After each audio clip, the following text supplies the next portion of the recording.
Hello friends, அஸ்ஸலாமு அலைக்கும். Welcome to Salha's kitchen. இன்றைக்கி நம்ம ரொம்பவே சூப்பரான ஒரு ரெசிபியை பற்றி பார்க்க போகிறோம். இது செய்கிறதுக்கு 5 நிமிஷமே அதிகம்னு தான் சொல்லணும். ஒரு முட்டையில் தான் செஞ்சுருக்கோங்க.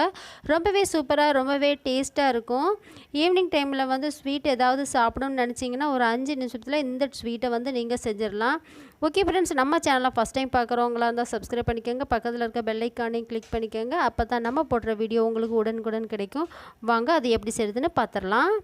ஒரு பாத்திரத்தில் ஒரு முட்டையை நம்ம நல்லா உடைச்சி ஊற்றி நல்லா கொஞ்சம் பீட் பண்ணி விட்டுறலாம். இது நம்ம ஸ்பூனால் கூட அடிச்சிடலாங்க. இது வந்து ரொம்ப நல்லா கேக்குக்கு மாதிரியெல்லாம் அடிக்கணுன்ற அவசியம் இல்லை. 1 டேபிள் ஸ்பூன் அளவுக்கு ரீஃபண்ட் ஆயில், 1 டேபிள் ஸ்பூன் அளவுக்கு சுகர், நீங்கள் நாட்டு சர்க்கரை இருந்துச்சுன்னா கூட ஆட் பண்ணிக்கோங்க. இதை நல்லா கொஞ்சம் பீட் பண்ணி விட்டுருங்க. அந்த ஜீனி கரையிற வரைக்கும் தான் நம்ம இதை நல்லா பீட் பண்ணி விடணும். ஒரு பிஞ்சுக்கும் கம்மியாக நம்ம பேக்கிங் சோடா போட்டிருக்கோம். பேக்கிங் சோடா போட்டாலும் சரி, பேக்கிங் பவுட்ரு போட்டாலும் சரி, அது உங்கள்கிட்ட என்ன இருக்கோ அதை யூஸ் பண்ணிக்கோங்க. ரெண்டுமே ஒரே எஃபெக்ட் தான் கிடைக்கும். இதை நல்லா பீட் பண்ணி விடுங்க. ஏன்னா பேக்கிங் பவுட்ரு போட்டிருக்கனால. ஒரு பிஞ்சு அளவுக்கு ஏலக்காய் தூள். ஏலக்காய் தூள் உங்கள்கிட்ட இல்லை அப்படின்னு சொன்னால் நார்மலாக நீங்கள் வெண்ணிலா எசன்ஸ் ஊற்றிக்கலாம். வெண்ணிலா எசன்ஸ் ஊற்றினோம்னா இன்னும் கொஞ்சம் கூட ஃப்ளேவர் நல்லாயிருக்கும். 2 டேபிள் ஸ்பூன் அளவுக்கு மைதா மாவை ஆட் பண்ணிடலாம். 2 டேபிள் ஸ்பூன் போட்டால் போதும். ஒரு முட்டைக்கு அதுதான் அளவு. இதை கொஞ்சம் நல்லா நம்ம தோசை மாவு அளவுக்கு நல்லா கலந்து விடணும். நல்லா மிக்ஸ் பண்ணி விடணும். எல்லாமே ஒன்றா மிக்ஸ் ஆகிற அளவுக்கு நம்ம அடித்து விடணும். இந்த டைமில் நமக்கு தண்ணி மாதிரி இல்லை அப்படின்னா ஒரு 2 டேபிள் ஸ்பூன் மட்டும் தண்ணி ஊற்றிக்கோங்க. 2 டேபிள் ஸ்பூன் ஊற்றினா கரெக்டாக நமக்கு தோசை மாவு பக்குவத்துக்கு வரும். இந்த பக்குவத்துக்கு வந்தால் தான் நமக்கு கரெக்டாக இருக்கும் இந்த ஸ்நாக்ஸ் செய்கிறதுக்கு. அவ்வளோதான். இது நல்லா பீட் பண்ணி விட்டுட்டு ஒரு 5 நிமிஷத்துக்கு நம்ம நல்லா மூடி வச்சிடணும்.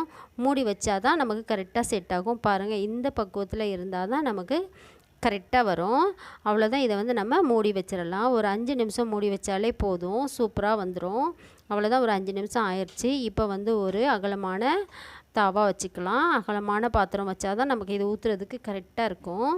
தோசைக்கல் மாதிரி இருந்தால் தான் நல்லது. இந்த பாருங்கள், இது மாதிரி ஆயிலெல்லாம் நமக்கு இதில் வந்து தேய்ச்சி விட்டுட்டு தான் ஊற்றணுமா அப்படின்லாம் இல்லை. நார்மலாகவே ஊற்றிக்கலாம். ஊற்றி அதிகமாக ஹீட் வச்சிடாதீங்க. அதிகமாக ஹீட் வச்சா கருகிருச்சு பார்த்திங்களா, அந்த மாதிரி வரக்கூடாது. கொஞ்சம் கலர் கம்மியாகவே எடுத்தோம்னா தான் நமக்கு நல்லாயிருக்கும். இது மாதிரி எல்லாத்தையும் நம்ம ஊற்றி எடுத்துடலாம். இதில் வந்து எனக்கு 6 பீஸ் அளவுக்கு வந்துச்சு. ஸோ 2 முட்டை போட்டிங்கன்னு சொன்னால் உங்களுக்கு 12 பீஸ் அளவுக்கு வரும். இதை நல்லா திருப்பி விட்டுருங்க. ரொம்பவும் வந்து குக் பண்ணாதீங்க. ரொம்ப குக் பண்ணோம்னு சொன்னால் நமக்கு அந்த ரெசிபி செய்கிறதுக்கு கரெக்டான பக்குவத்துக்கு வராது. ரெண்டையும் சேர்த்து நம்ம ஜாயின் பண்ணும்போது அந்த அளவு வந்து கரெக்டாக நமக்கு கிடைக்காது. அவ்வளோதான், ரெடி ஆயிடுச்சு. 6 பீஸ் வந்துச்சு. இதில் வந்து நம்ம சாக்லேட் வச்சுக்கலாம், சீஸு, ஜாமு எது வேணாலும் வச்சுக்கலாம். நான் இப்போ வந்து சாக்லேட்டும் ஜாமும் வைக்க போகிறேன். இது வந்து நார்மலாக வீட்டில் இருக்கக்கூடிய டார்க் சாக்லேட் தான். இதை வந்து நம்ம ரீஃபண்ட் ஆயில் ஊற்றி 1 டேபிள் ஸ்பூன் ரீஃபண்ட் ஆயில் ஊற்றி நல்லா நம்ம சூடு பண்ணிவிட்டு தேய்ச்சோம்னா கரெக்டாக வரும். அவ்வளோதான். இதை வந்து நம்ம கவர் பண்ணி லைட்டாக ப்ரெஸ் பண்ணி விட்டோம் அப்படின்னு சொன்னால் ஒட்டிக்கிறோம். இது வந்து குழந்தைங்க வந்து விரும்பி சாப்பிடுவாங்க. ரொம்பவே டேஸ்ட்டாக இருக்கும். அதில் முட்டை இதெல்லாம் போட்டிருக்குல, அதனால் டேஸ்ட்டு கொஞ்சம் நல்லாவே இருக்கும். ஸோ குழந்தைகளுக்கு வந்து இந்த மாதிரி செஞ்சு கொடுத்தீங்கன்னா விருப்பப்பட்டு சாப்பிடுவாங்க. அடுத்து வந்து நம்ம ஜாம் வச்சிடலாம்.